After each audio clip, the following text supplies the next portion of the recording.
Hey, this is Ben from Modern Graham, and today we are going to do a valuation of LyondellBassel Industries, ticker LYB. So stick around to see how that turns out, or how I view the company. So today, this company is at 79.87 as of recording.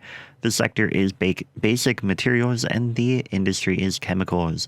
These here are the most important things that I view from the balance sheet. We have total current assets, total current liabilities, long-term debt, total assets, intangible assets, total liabilities, and outstanding shares.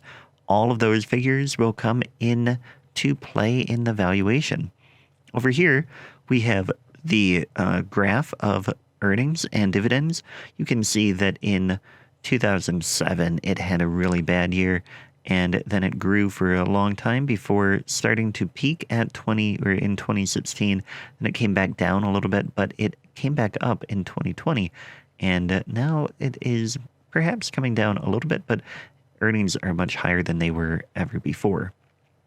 Looking at the details, we can see that, yes, in 2008 and 2009, the earnings went down. And then we have earnings per share Modern Graham, which is what is, actually, that's the regular one there. This is the normalized earnings. So what I do is I take a weighted average of the last 5 years of earnings, putting the most weight on the most recent. So you can see that the normalized earnings, which should have an impact of making or like smoothing out the business cycle a little bit. You can see that we have been growing, and it isn't quite as extreme in the growth that you might have seen on that side, but it also carries out that poor earnings year a little bit further. So that is the side effect of having the weighted earnings. Dividends, you can see they have been consistently growing their dividend since 2011, but they did not have a dividend for several years there. Now we can look at the dividend growth, and that, like I said, has been growing. Dividend yield is the highest it has been for this company. The dividend payout ratio is rather low this year. Last year it was pretty high, so that is 99%. Dividends were $4.20, and in 2020 their earnings were only $4.24. So they worked hard to maintain that dividend. That is a very promising thing to see. They had a poor earnings year, but they did not cut the dividend, and then they continued to pay out and continued to grow that dividend. That's very promising. Now, moving on to stage one, which is to determine if the company is suitable for the defensive investor or the enterprising investor. Keep in mind that a defensive investor is somebody who is not willing to do extensive research into a company. They want to just find companies that meet their requirements and not really do much further research. So looking at that, they must pass 6 out of the following 7 tests. First, the company has to have a market cap over $2 billion. It must be a large cap stock, and it is in this case. The current ratio is supposed to be over 2. Here, it did not meet that threshold. The current ratio of this company is only 1.68. Earnings stability, the earnings must be positive for over 10 years. It has passed that. It has had earnings per share positive for 10 years. Dividend payments, it must pay a dividend for 10 straight years. It passes that. Earnings growth, it must have had earnings grow by more than a third in the last 10 years using 3-year averages at the beginning and end. So the beginning was 655, the end is 1019. This company has had 55% growth in the 10 years. That is greater than 1/3, so it passes. PEMG, this is the price to earnings using the weighted average earnings. And we get to a figure of 6.51, which is lower than the defensive investor's threshold of 20. So it passes that test. And price to book ratio is 2.14. That is lower than the threshold of 2.5. So it passes that test as well. And if you've been counting, we are up to 6. So it is suitable for the defensive investor. Now, enterprising investor, we will look at all of these, but keep in mind that because it is suitable for the defensive investor, it automatically qualifies for the enterprising investor. And remember, the enterprising investor is somebody who is willing to do more research. So their requirements are not as stringent as the defensive investor because they're willing to go to take a further step to find good companies. So the current ratio here requirement is 1.5. It passes that for the enterprising investor. Debt to net current assets, we want to see that below 1.1, but it does not meet that, so that fails that test. Positive earnings for 5 years and a dividend passes those, and earnings growth greater than 5 years ago. So the normalized earnings currently is 1105, and 5 years ago it was 994. So the growth is only 11.08%, but that is still growth, so it passes that test.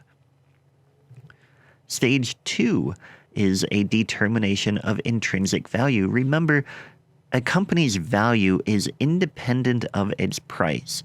The price is what the market is paying for it today.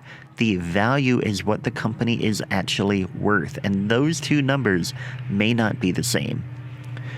We calculate the value by looking at Benjamin Graham's formula from The Intelligent Investor, which is value equals earnings per share times 8.5 plus 2 times the growth rate. I like to use the earnings per share modern Graham, the weighted earnings, and that's why I call this the modern Graham value formula. So we have two variables that we have to figure out before we can calculate the value. And again, earnings per share is a weighted average of the last 5 years. So we look at these 5 and we get a earnings per share figure of 1227. We plug that in to the value down here. And first we calculate growth. We take the earnings per share currently and the earnings per share 5 years ago to get a total growth of 1251%. Divided by 5, that comes to an average growth of 2.5%. And then we put a safety margin in here because growth is a really key variable in this formula. And if you are off on your growth estimate, it could really screw up your value. So what we want to do is we want to have a safety margin here as one step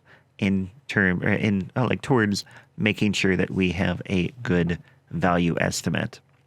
And the growth estimate that we come up with is only 1.88%. But when we plug those in, we get a value of $150. And currently, like I said, the price is $79.87. So over here you can see value is much higher than price. And as a result of it being only 53% of the intrinsic value, it gets an undervalued rating in my system. Now, a couple of things to note here. Net current asset value, that would be the floor, and it is above the floor, so we don't have to worry about that. The value based on 3% growth. So if you put 3% in here and use the earnings that you have, this is the value that would come out, 177.86. And that is way over the price, so that is good. And even at 0%, so if the company doesn't grow its earnings anymore from 1227, that's what it would be worth, 104. The market is implying a decrease in the company's earnings of about 1% in perpetuity. So that's key. The market is saying that this company is going to shrink by 1% every year for the rest of time. That is one way to look at it and determine whether or not it is undervalued. Moving further, we have a few different things. Modern Graham grade looks at several different factors. Investor suitability, it is suitable for the defensive investor, so it gets 2 points. Good price to value, it's undervalued, it gets another point. Trading below its Graham number, we'll talk about that in a moment, it gets another point. It does not have long-term dividend growth, so it has 0 there. It pays a dividend over 2%, so half a point there. Half a point for being below its industry average price to earnings ratio, and total it comes to 5 points, which on the scale here is an A grade. Stage 3 is further research. So if you're at this point and you've determined that the company is suitable for your investor type and that it is undervalued, which is what I just said, now it is time to do further research. And you need to determine if the company is suitable for your individual portfolio. I can't tell you that. I can tell you that it is a defensive investor stock, and I believe it is undervalued, but the next part is up to you.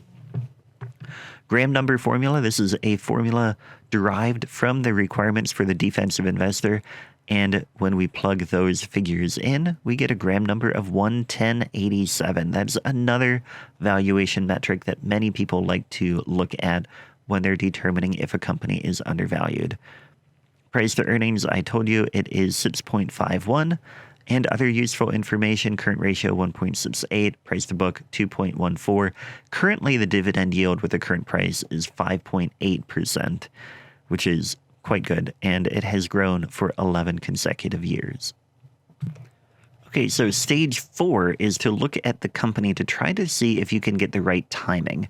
Now, if you've determined that the company is undervalued and it's suitable for your portfolio, then you want to look at this to find the timing. And we can see that it has been on a downward trend, and it had a pretty steep drop there, and then it came back and it hit came back down here, and if we establish that as a trend line, came back up and it hit that again, and it came back up there, and it's been testing that trend line. Now that might be becoming support. These levels here are also support and resistance levels. Coming back here, this one, it was there. And then again, the company kind of struggled at that point. When it dropped through here again, it dropped down, and then it tested that. And when it failed to stay above that, it fell back down. Then it's been testing this support level, or like dealing with this one, which goes even further back to a few points back in time. So what we are seeing now is the company is having this trend line as support, and it's trying to break through this resistance level. If it manages to do that, I would anticipate that it would make its way up to 85 about before really getting resistance again, but it has to make it through there first. And in the meantime, it also could come back down further, but this trend line might be support, and then just keep an eye on that, and you might be able to figure out if you can time it well. But now there is a video on the screen that is the list of 10 high-yield companies for defensive investors. Be sure to click on that. This was one of the companies, and you can see the other ones on that list. So click on the video now.